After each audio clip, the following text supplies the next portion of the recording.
Hi friends, அஸ்ஸலாமு அலைக்கும். இன்றைக்கி நம்ம என்ன பார்க்க போகிறோம்னா மலேசியன் ஸ்நாக்ஸ் கறி பஃப் எப்படி செய்யலான்னு பார்க்கலாம். வாங்க வீடியோக்குள்ளே போகலாம்.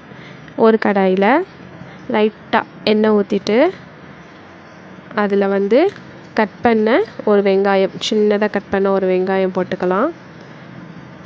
நல்லா வதக்கிக்கலாம். கண்ணாடி பதம் வர அளவுக்கு நல்லா வதக்கிக்கலாம். தென் ஒரு ஸ்பூன் இஞ்சி பூண்டு போட்டுக்குவோம். பச்சை வாசனை போகிற அளவுக்கு கிண்டிக்கலாம்.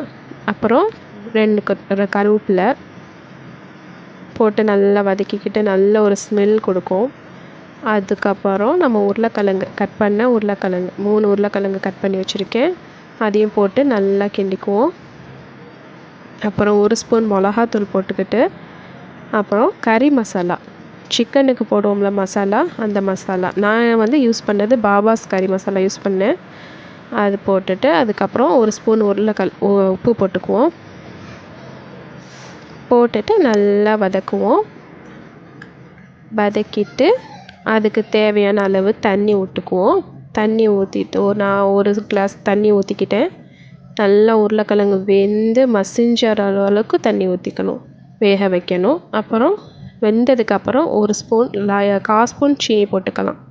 போட்டுக்கிட்டு நல்லா இந்த மாதிரி கிரேவி பதத்துக்கு வர வரைக்கும் கிண்டிட்டு இது பண்ணிக்கலாம். அப்புறம் இங்கே நம்ம மைதா மாவு பண்ணிக்க போகிறோம். அதுக்கு ஒரு 10 கிராம் நான் பட்டர் எடுத்திருக்கேன். பட்டர் எடுத்துகிட்டு நல்லா மெல்ட் பண்ணிக்குவோம். மெல்ட் பண்ணிக்கிட்டு அதோட கொஞ்சமாக ஆயிலும் ஊற்றிக்குவோம். ஆயில் ஊற்றிட்டு நல்லா மெல்ட் பண்ணிக்குவோம். மெல்ட் பண்ணிவிட்டு அந்த மைதாவோட நம்ம அதை சேர்த்துக்கலாம்.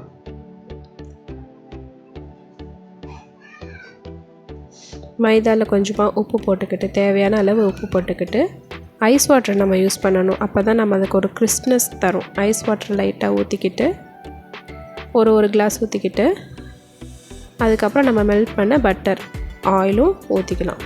ஊற்றிக்கிட்டு நல்லா ஒரு பூரி பதத்துக்கு நம்ம பிணைஞ்சி வச்சுக்கலாம்.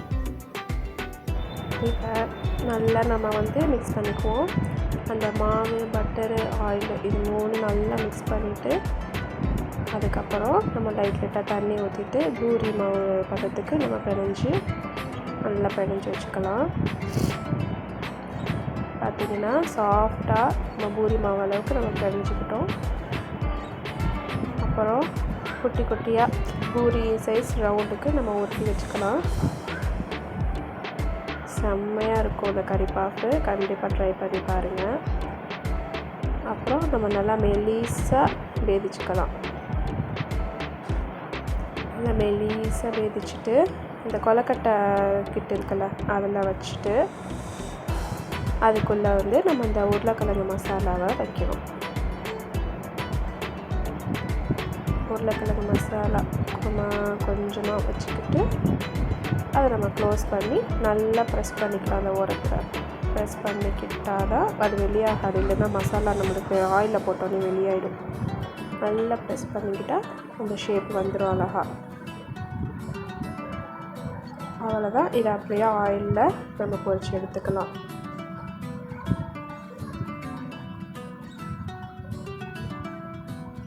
ஆயில் நம்ம நல்லா பொரிக்கிற அளவுக்கு ஆயிலை ஊற்றிக்கிட்டு நல்லா ஹீட் ஆனதுக்கப்புறம் ஸ்லோ ஃப்ளேம் வச்சு நல்லா வேக வச்சு எடுத்தோம்னா கிறிஸ்பான